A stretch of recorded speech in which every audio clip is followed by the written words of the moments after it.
Sa last video, pinag-usapan natin ang mga ordinaryong Pinoy na nagsimula sa 3,000 pesos lang at kumikita na ng milyon-milyon sa negosyo. Marami kayong nag-comment, "Ate Karen, wala akong oras magnegosyo. Busy ako sa trabaho." Okay, gets ko. Kaya ngayon, ibang paraan naman. Hindi ka kailangan magnegosyo, hindi ka kailangan mag-side hustle. Ang kailangan mo lang, ilagay ang pera mo sa tamang lugar. At alam mo kung sino ang magbabayad sa'yo? Ang gobyerno mismo. Ito ang nakakalungkot. Karamihan sa atin, ang pera nakapark sa regular savings account na halos walang interes. BDO, BPI, 0.25% per year. Ang 100,000 pesos mo, 250 pesos lang ang kikitain sa buong taon. Para kang nagtanim ng pera sa desierto. Pero ang gobyerno, may 5 programa sila na nagbabayad ng 4 hanggang 7% at ang iba, tax-free pa. At minimum, 500 pesos lang. So, halika, simulan na natin. Program number 1 at ito ang champion, Pag-ibig MP2. Hindi ko ito sinasabi dahil lang maganda pakinggan. Noong February 2025, nag-announce ang Pag-ibig na ang MP2 dividend rate sa 2024 ay 7.1%. Record high sa 44 years ng Pag-ibig. At alam mo kung magkano ang ibinayad nila sa mga nag-ipon? 55.65 billion pesos. Hindi milyon, bilyon.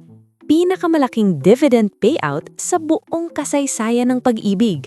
At ang pinakamaganda, tax-free. Walang 20% tax, walang bawas.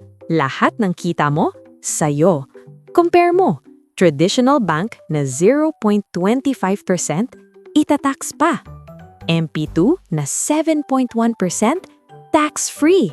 Hindi mo na kailangan ng calculator para malaman kung sino ang panalo. Computation time! Kung 500 pesos lang ang kaya mo per month, sa 5 years, 30,000 pesos ang nilagay mo. Pero dahil sa 7.1% compounding, makukuha mo ay around 36,000 pesos. 6,000 pesos ang kinita mo habang natutunog ka. Pero kung kaya mo ang 5,000 pesos per month, 300,000 pesos ang nailagay mo sa loob ng 5 years.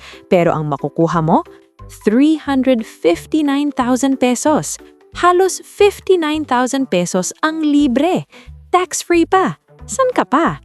So, paano mag-enroll? Virtual Pag-ibig. Online lang. I-generate ang MP2 number mo tapos bayaran sa GCash, Maya, Bayad Center o bangko. Minimum 500 pesos lang per hulog. Program number 2, SSS Pension Booster. Dati, tinatawag na WISP Plus. Ngayon, My SSS Pension Booster na ang pangalan. Ito ang idea. On top ng regular SSS contributions mo, nagdadagdag ka ng extra voluntary savings. At ang SSS mismo ang nag-i-invest para sa'yo. Target return, 7.2% at tax-free. Ito ang malupit. Kung 25 years old ka ngayon at nagdagdag ka ng 2,000 pesos per month sa pension booster hanggang maging 50 years old ka na, ang binayaran mo, 600,000 pesos. Pero ang makukuha mo, mahigit 1.6 million pesos. Over 1 million ang kinita mo, tax-free, on top pa ng regular SSS pension mo. Pero makinig ka, may catch ito. Hindi mo pwedeng i-withdraw hanggang mag-retire ka o mag-claim ng final SSS benefit. Ibig sabihin, hindi ito pang emergency fund. Ito ay para sa future mo. Kung gusto mo ng accessible na pera, may ibang programa tayo para dyan. Pero kung gusto mong maging milyonaryo kapag retire, ito ang weapon mo. Paano mag-enroll? My.SSS portal, i-accept ang terms, tapos bayaran kasabay ng regular SSS mo. 500 pesos lang ang minimum. Program number 3, Retail Treasury Bonds or RTB.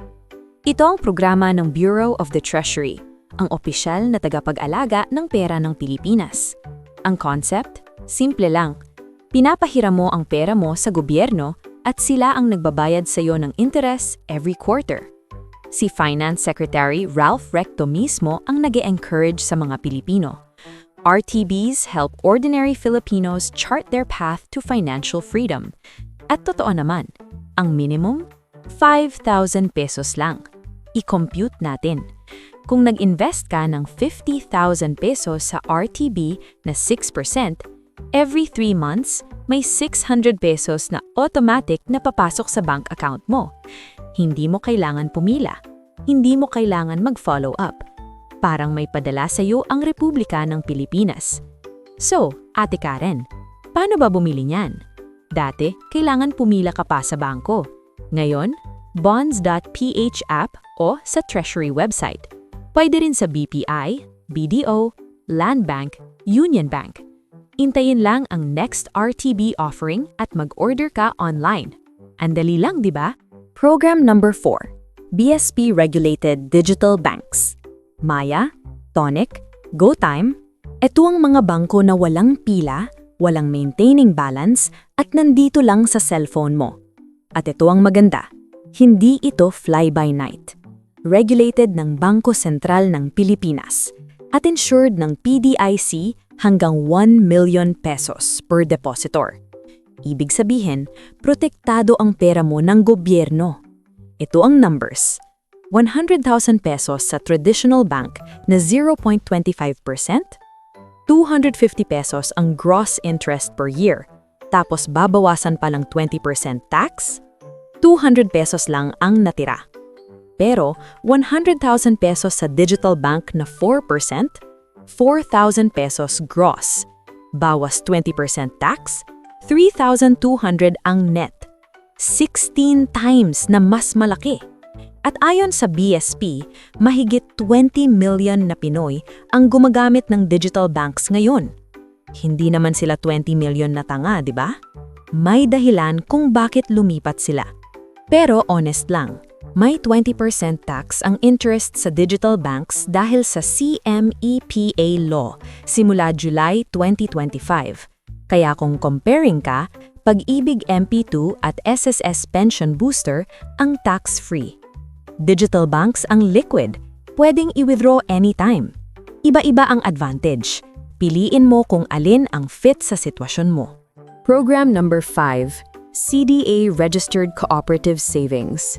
Ang CDA ang government agency na nag-o-oversee sa mga cooperatives sa Pilipinas. At kung may registered cooperative sa workplace o barangay mo, pwede kang mag-deposit doon. Ang rate? 3 hanggang 8% depende sa co-op. At ito ang bonus. Under Cooperative Code ng Pilipinas, ang interest sa qualified cooperatives ay tax-exempt. Pero ingat, hindi lahat ng cooperative ay pareho. Walang PDIC insurance ang mga cooperatives. Kaya bago ka mag-deposit, i-check mo. Registered ba sa CDA? Ilang taon na sila? Consistent ba ang dividends? May audited financial statement ba? Huwag kang basta-basta maglagay agad ng pera. I-verify mo muna sa CDA hotline. O ayan, 5 government programs na nagbabayad sa iyo habang tulog ka. Pag-ibig MP2, 7.1%, tax-free, 5 years. SSS Pension Booster, 7.2% target, tax-free, hanggang retirement. Retail Treasury Bonds, 5 hanggang 6%, quarterly ang bayad sa'yo. BSP Digital Banks, 4 hanggang 6%, liquid, madaling i-withdraw agad, at PDIC insured. CDA Cooperatives, 3 hanggang 8%, some tax-exempt. Pero ito ang tanong, gagawin mo ba? Ang pinagkaiba ng taong may pera pag-retire at taong walang pera? Hindi swerte, hindi talino. Nagsimula siya ngayon, kahit 500 pesos lang. Ang kailangan mo lang? 500 pesos para sa MP2, 500 pesos para sa pension booster, 5,000 pesos para sa RTB, at 1 peso lang para sa digital bank. Wala kang excuse. Kaya ang challenge ko sa'yo, Bago ka matulog ngayong gabi, pumili ka ng isa sa 5 na ito at simulan mo. Hindi bukas, hindi next month, ngayon. Kasi ang pera mo kung hindi mo pinapatrabaho, namamatay lang sa bangko habang ang gobyerno willing naman palang bayaran ka. Kung natutunan mo ito, isubscribe mo na ang Iponaryo at i-on ang notification bell. I-share mo rin sa kaibigan mo, sa pamilya mo, kasi ang kaalaman ang pinakamagandang investment. Comment mo sa baba, ilan sa 5 ang alam mo na? At alin ang susubukan mo first? Nandito si Ate Karen para sagutin ang lahat ng tanong mo. Ingat kayo at tandaan, ang gobyerno nagbabayad sa'yo. Kunin mo na!